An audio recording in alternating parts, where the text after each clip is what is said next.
So this next part of the program is one where people really get into this content, because what's going to happen differently now, we've had thought leaders, and I'm going to suggest I'm bringing thought leaders onto the stage again, but the distinction is that these next people you're about to observe is really as if you're sitting in on a behind-the-scenes conversation between three executives. And you're just watching that conversation. These people, if you will, have been in the trenches. They've been in the entry-level jobs. They have, worked through their career to some really incredible levels. And so about to join me on stage here, if you will, is Marilou Arends, who is the Chief Operating Officer of Canadian Banknote. We have Nina Kressler, who is the President and CEO of Shaw Centre, where we are right now. And we have Chanda Carr, who is the Chief Client Officer of Osler. So please join me in welcoming them to the stage.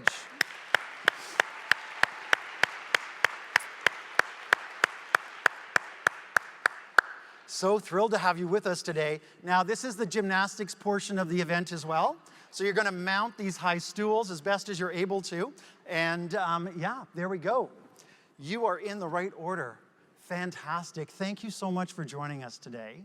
Such an honor. You feel so far away, Marilou. It's like way down there. But before we get into deep business conversation, if you will, just tell me a little bit about yourself, Marilou, and then we'll work our way through the line. Who are you, and how, what Canadian Banknote, and how did you get to the stage today? You're on. Just go ahead and talk to it, I believe. Okay.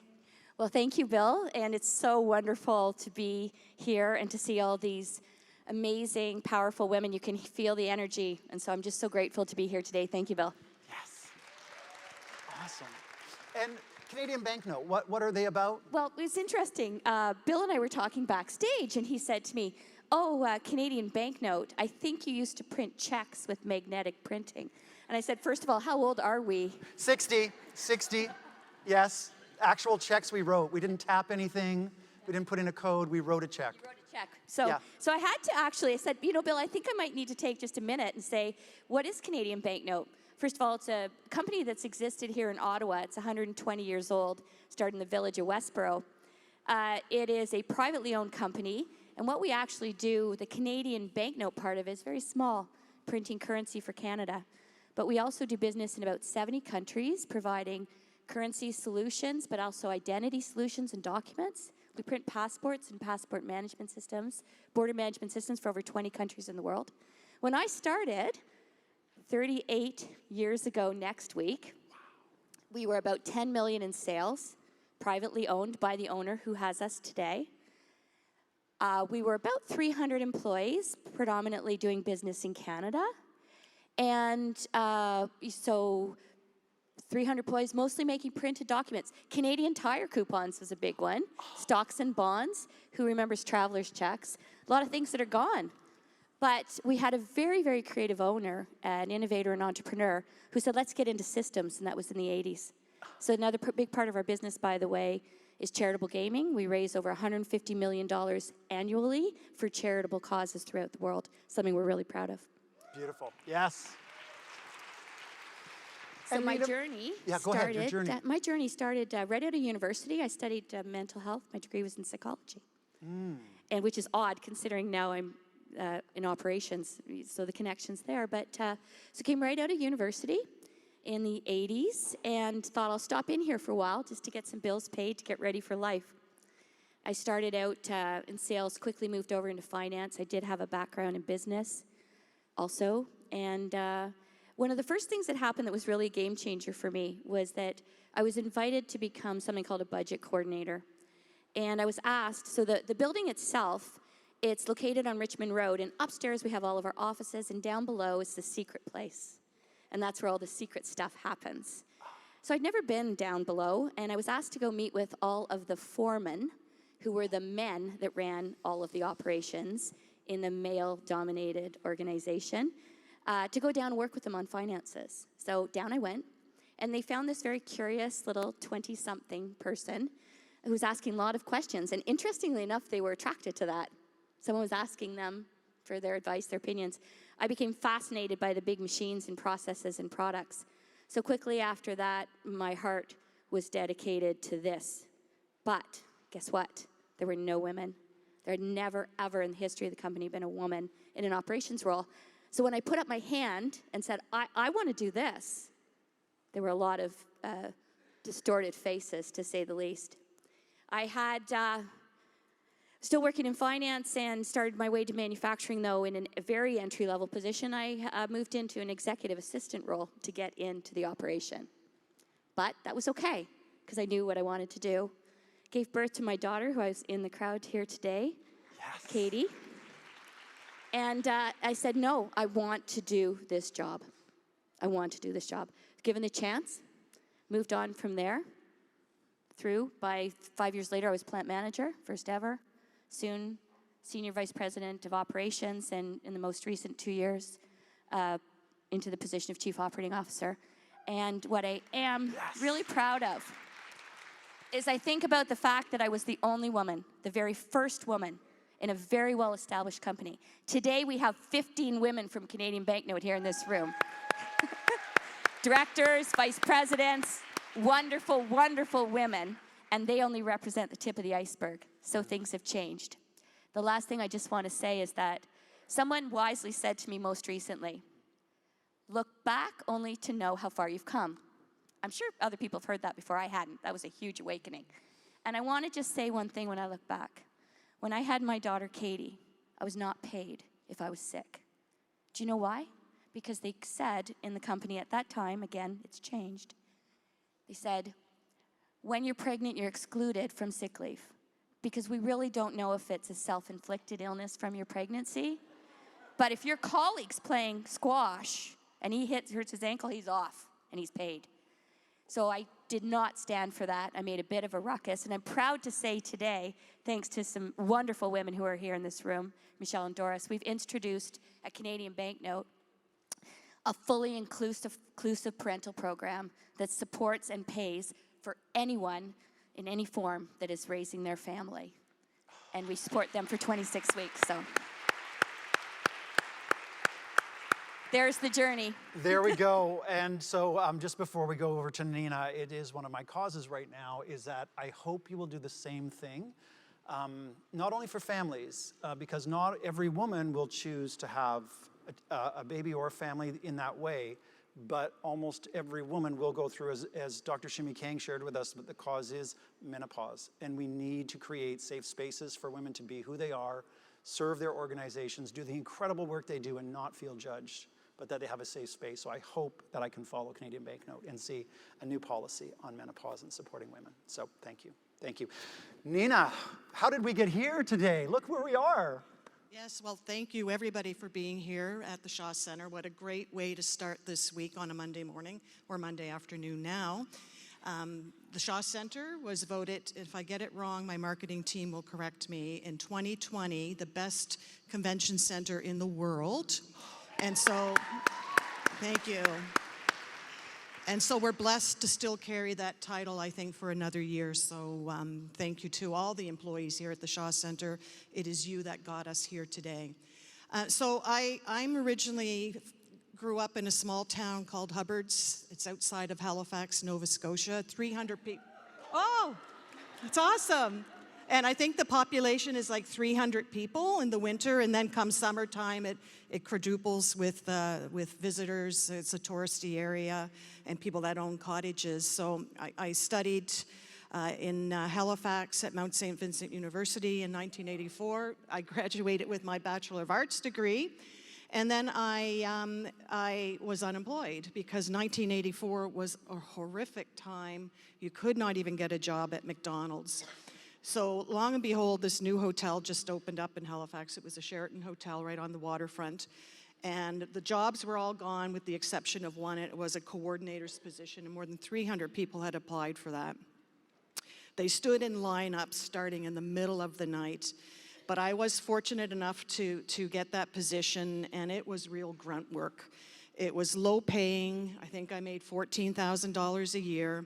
All the leadership roles in the hotel business were always held by men. The lower paying other jobs were held by women. But long and behold, after 3 months in that role, one of my bosses did see the fire in my belly and promoted me to an account manager position And then I just kept going through the ranks at that hotel to finish my career there as Director of Sales and Marketing.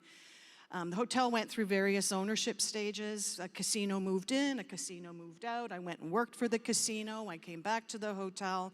And then finally, it was going to be reflagged as a Marriott. And I received a phone call from the CEO at a company called Trade Center at the time, and they oversaw the sports arena in Halifax and the convention center. And he said, why don't you leave the hotel world, come up the hill and get a bigger job? So I took a role on as Vice President of Sales and Marketing and built the international side of the business for Halifax there. So my daughter at the time was, I think she was 13, and it was my daughter, myself, and my husband, and I get this phone call from somebody that used to work for Delta Hotels and then went out on his own as a recruitment firm. And he calls me and says, there's this great job in Toronto with a private entrepreneur overseeing a 1 million square feet convention center. I was like, oh my gosh, I can't take my daughter from 300 people to, you know, a junior high school with 4,000 kids. But we had the chat over the dinner table and a couple of glasses of wine, and yes, we did move forward. So it was a huge step. And so it was an interesting role, and long and behold, I lost that job after 2.5 years. And it was the first time I'd ever lost a job, so I was devastated. But had I not taken that job in the first place, which a few people did warn me I should not take it because it was a bit of a toxic environment, but I did it anyway. And I always say if I hadn't taken that step, I wouldn't be in this job today, because it got me to Ontario and it got to me to where there are bigger jobs and bigger opportunities. So I started here in 2013 as the general manager, completely out of my comfort zone, because I am not operations driven. I'm a sales and marketing gal. But the chap who interviewed me said, you should take it. It's a great role. It'll give you an opportunity to get operations under your belt. So I did that, and then 18 months into that job, the CEO role became available. I applied along with 40 other people who were interviewed or shortened down to the list, and I was a successful applicant, so I'm delighted to be in this role almost 10 years later and working with an exceptional team. So again, welcome, and thank you for being here with us today. Thank you, Nina. Something tells me you may have some tips for us later on about how to pass an interview when there's so many candidates up for the roles. But now, Chanda, welcome, welcome, welcome. And Osler, presenting sponsor. So tell us a bit about you and how you got to the stage today. Thank you. So good to be here, and great to be here among all of you and to listen to our great speakers today. My journey started in a fairly traditional way. I went to business school and I started life as an investment banker. I did that for 12 years. I spent about 6 years in mergers and acquisitions, and then the second half of my investment banking career managing institutional relationships off a big international platform, Citigroup, very male-dominated. I started my investment banking career in the early 90s. And then that's where things went a little differently for me. So I had decided I had my first child while I was working, and as any good investment banker would, I planned to have my child in summer when things would be slow. And she was slightly late. She was early August. I was aiming for mid-July. And then I went right back to work. I had a nanny that started. I went back to work after about 5 weeks, which actually they didn't think was crazy because I was at Citigroup and I was kind of on target for the US model. And then a couple years later, I was pregnant with twins. And I started to think, oh, how do I do this now? Because I was comfortable giving all of my free time to one child, but when I started thinking about splitting it amongst 3 children, the math didn't work for me. So I decided, as my twins were coming, to retire at the young age of mid-30s. And I did actually kind of retire. I was off work for 12 years. I went on to have a 4th child, and I'm competitive at everything I do. So of course I was competitive at figuring out how to do parenting. I read a gazillion books I had decided to pursue health and wellness. I was a self-educated nutritionist to the point where I was actually asked to be an advisor to the chair, the Lawson Family Chair at U of T on microbiome in children. So, that I was very proud of that accomplishment when I was off.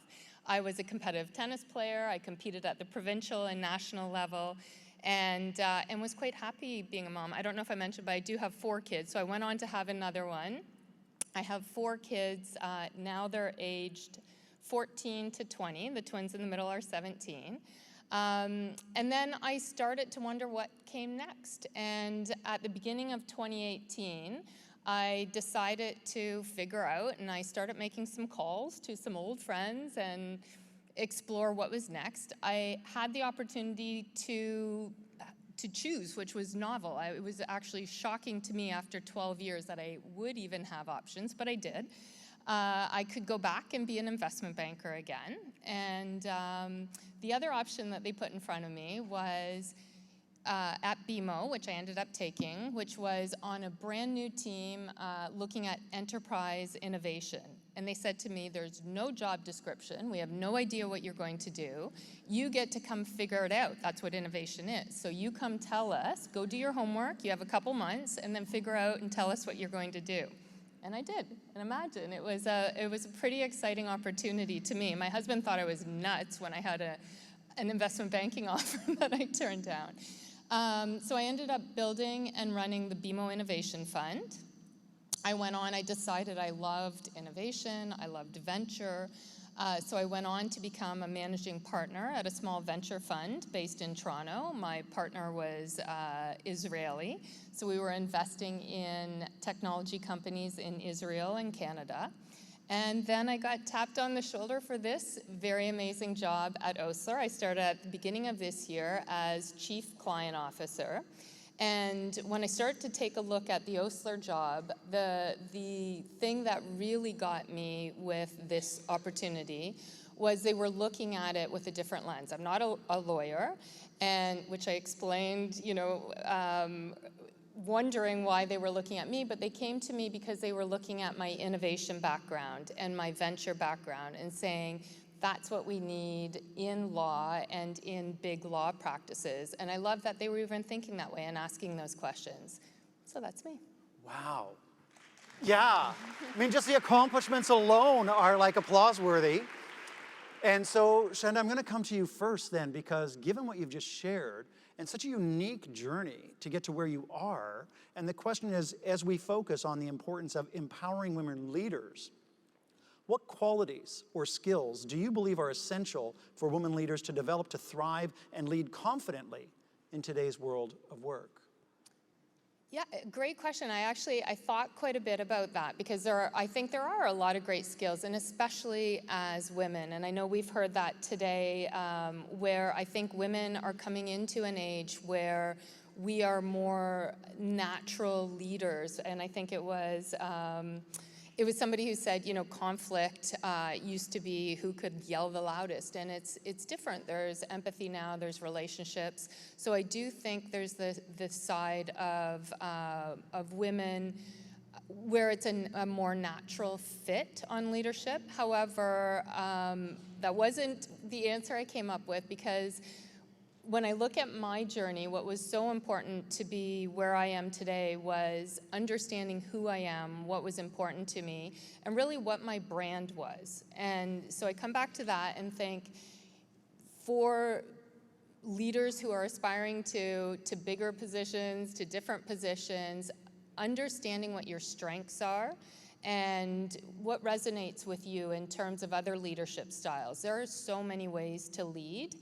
No matter who you are or what you want to do, you can do it in very different ways. So finding styles that resonate and understanding what your brand is. And one of my favorite quotes about that is from Jeff Bezos, who I think once said that your brand is what people say when you're not in the room.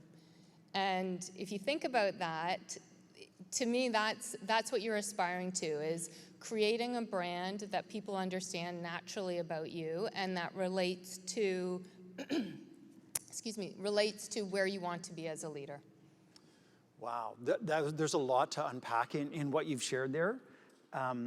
Because for me, just thinking about women being natural leaders, management is about maintaining the status quo, just that flat line, following policies and procedures. And you can't really measure leadership, but you can measure followership.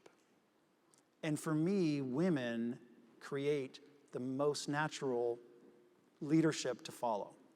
They're who I want to follow. So there's some interesting stuff there. Now, Nina, you wanted, does that give you? I'm going to jump in on that. Yeah, Because please. it's such an interesting point and a little bit adjacent, but one thing that I saw when I was in the venture world, which was so fascinating and why I was interested in the fund I went to, was my Israeli partner had said to me when I was at my BMO role, we had met then, and he had said, you know, Chanda, I'm trying to hire a woman associate. I've worked with Catalyst to put the right type of job description together, recognizing we need to do things a little bit differently. I did all of those things. I feel like I did everything right. I put it out there. I had 300 men and three or four women apply to the position. And then when I joined as co-managing partner, we had to hire an associate, and we had 50-50 apply. We did nothing different. But I think, again, not quite the point you were making, but it's an interesting one. We're having women in leadership roles, and I think we all know this, but seeing it actually happen in practice was really powerful. Wow, that is powerful. So thank you for that. And I barely got a chance to watch the news this morning, but I do believe that, and I hope and trust that some of your people or all of your people are safe. Yeah, thank you. Nina, do you dare want to follow up on that? What characteristics are coming to mind for you in any way, shape, or form? So the question again was that I believe all of you were wanting to weigh in on. What qualities or skills do you believe are essential for women leaders to develop to thrive and lead confidently in today's world of work? Yeah, I think curiosity always comes to mind for me, that, you know, there's nothing wrong with asking questions. And I think, you know, as females, often we were concerned about asking questions because it would be seen as a weakness. You should know this. In your own mind, it's going through your head. They're probably going to think, I should know the answer to this. I should already know this. I should know that. So they don't ask questions for that concern. But I think curiosity is definitely one of the most important things. And I think being a risk taker, you know, and the ability to fail and learn from those mistakes. So, I mean, a lot of people see failure as well as, you know, a complete devastation to your career, and that's not the case at all. It is the way to learn from those mistakes. So I think that those are kind of the important ones that I would bring to the forefront. Love it, love it. I write about celebrating miss-takes. So it's not a mistake. It's just a mistake. And what's your next take? And what's the next take after that? And how are you going to constantly, that's the key thing for me, learning from it, learning from each one. Marilou, anything coming to mind for you, the qualities that women need? I love what you've both said. Yeah. I really, so thank you for your words. I think, so to start with something simple, is that a couple of years ago when I was thinking about going into this role of Chief Operating Officer, you take a moment, you kind of say, can I do this? Am I ready for this? And I looked to a trusted advisor and I asked, what do I need to change in order to do this role? The advisor looked at me and said something simple. He said, be yourself. And that was really be myself. Amongst all of these men, I am the only woman in most places and meetings. I'm fortunate to have, we have a CFO who is a woman, Julie Newell. But more than that, less than that. So I was feeling a need to adapt in a negative way, adapt to become different. So the first thing I want to say to all of you is, as you look to go into your next position, first take a look at yourself and acknowledge that you're here and you're doing this because of who you are right now. So, and honor those traits that you have. I think that it's really important that we have foundational principles we anchor into. One for me is integrity. Integrity to me means, and to our company, keep your promises. Another is honesty, which is not just telling the truth, but living in reality. And when you live in reality, you have an ability to say, I'm wrong, or, ooh, that's new. So you're facing the facts that are right there in front of you. So I think anchoring, first of all, know what your principles are, make them foundational and anchor into them. Understand what you value. Curiosity is a big one. The one that I've had to really work on of late is really being present and really, really, really listening, harder than you think. Because if you're really listening, one, you're practicing a whole bunch of things like, well, first, empathy, because you're really getting a chance to experience what the other person's telling you. But the other thing is you're really learning. So I would say become a really good listener, ask great questions. And finally, something that's more difficult for women, sometimes, this little one for sure, is being courageous. Go and ask about that job. Say, hey, like I did, I want to do that. I have the courage to stand up for yourself and move in and then just do it. Wow.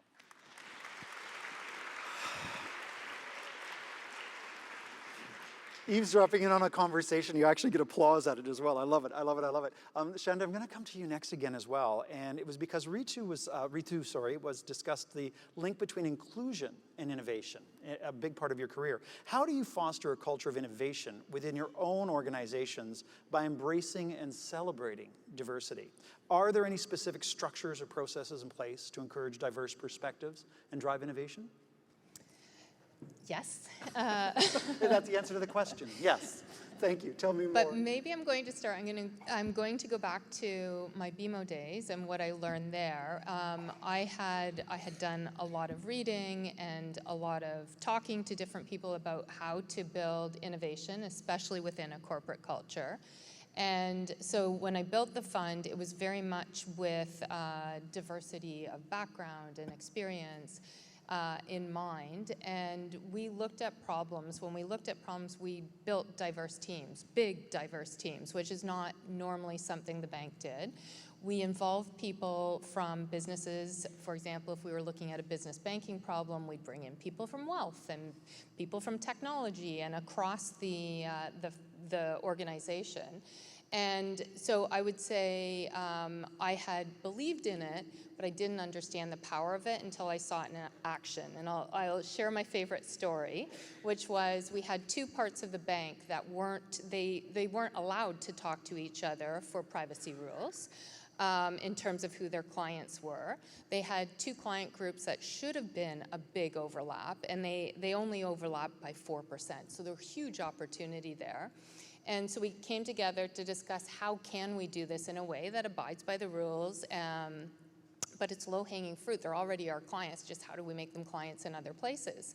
And we had, my favorite was, we had this technology guy. We were in Toronto. He was in from Chicago. He had glasses askew on his head half the time. He really never participated. He looked like maybe he was listening.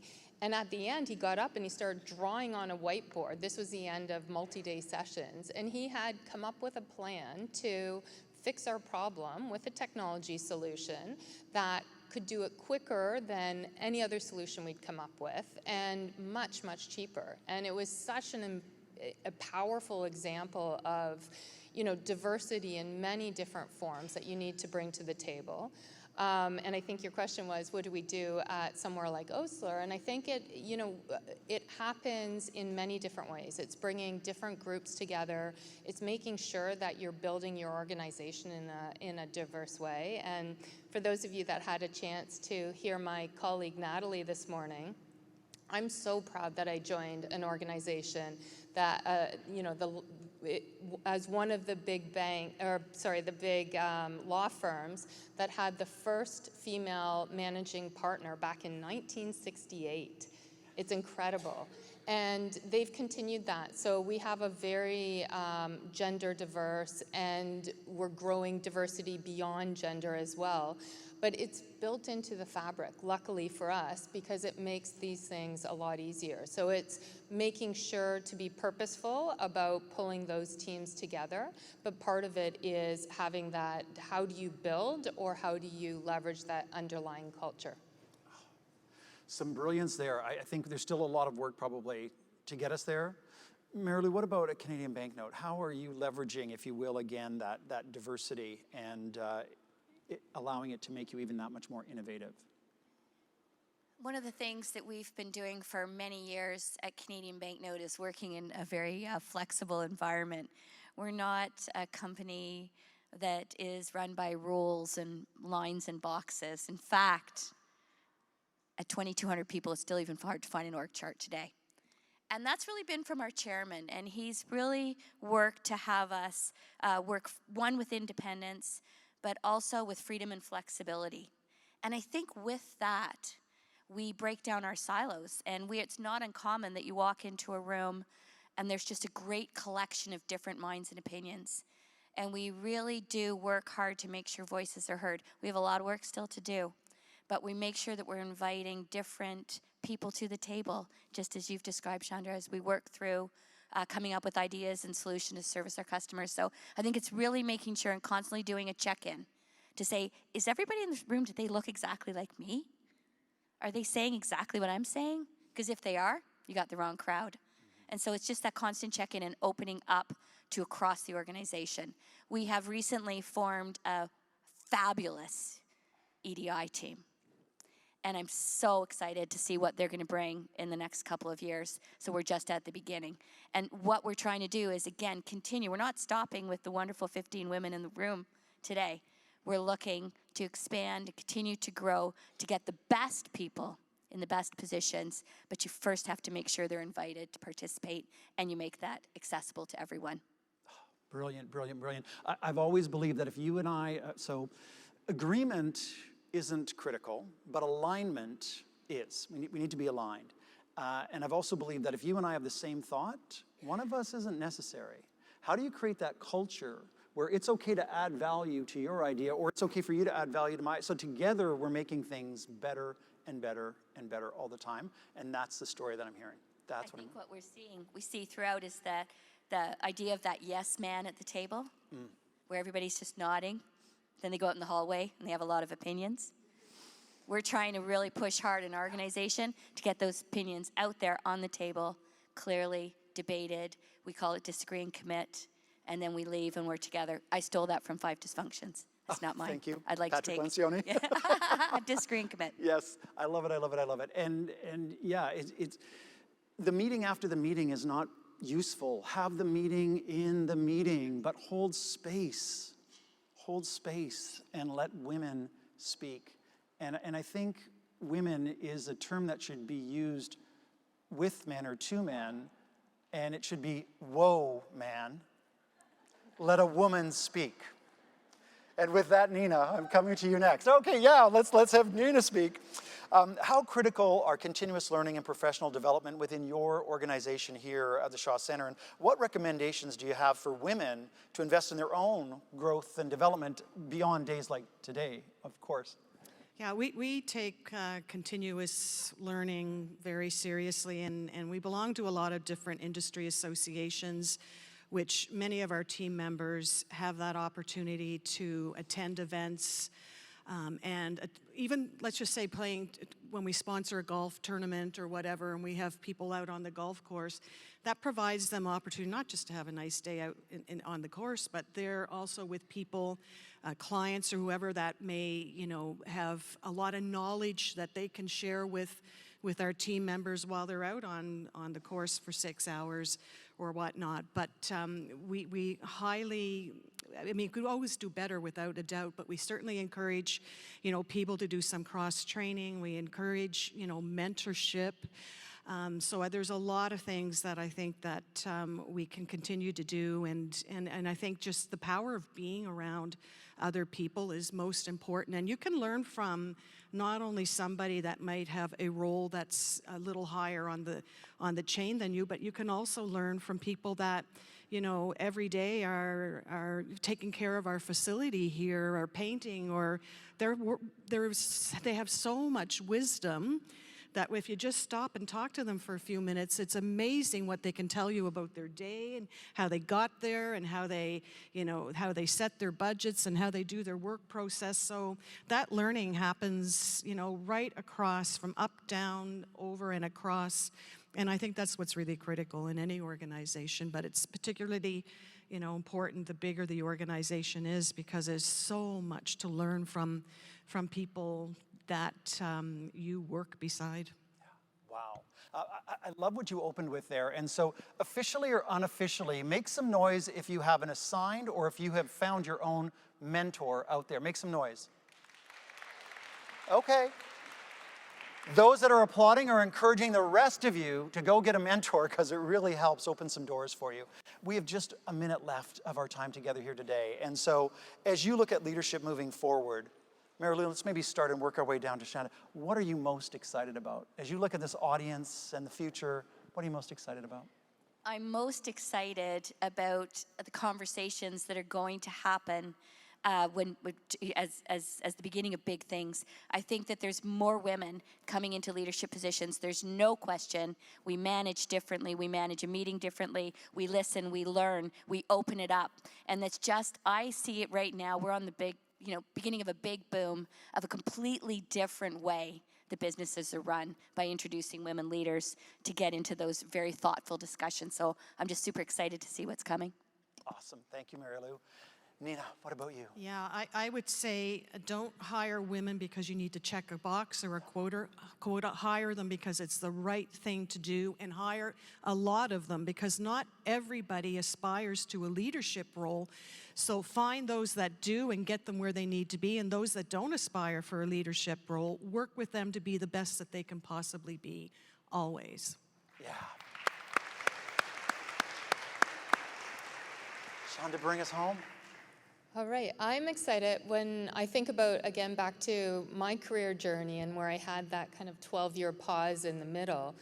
I feel like it was almost a bit of a science experiment. I could see where we were as women when I left the workforce and where we were 12 years later when I came back. And as slow as it feels, I think to many, many people, I could see such huge changes in that period of time. So I'd say what I'm most excited about, 2 of my 4 kids are daughters. I can't wait to see what their careers look like because they have very different expectations than I did when I came out of school. So I'd say that's personally what I'm most excited about. Oh, amazing, amazing. I have hope. I have hope. Yes, applause. And Ottawa, that was your chance to eavesdrop in on 3 women executives in incredible, successful careers. And so please join me in thanking them for their sharing. Yes, thank you so much.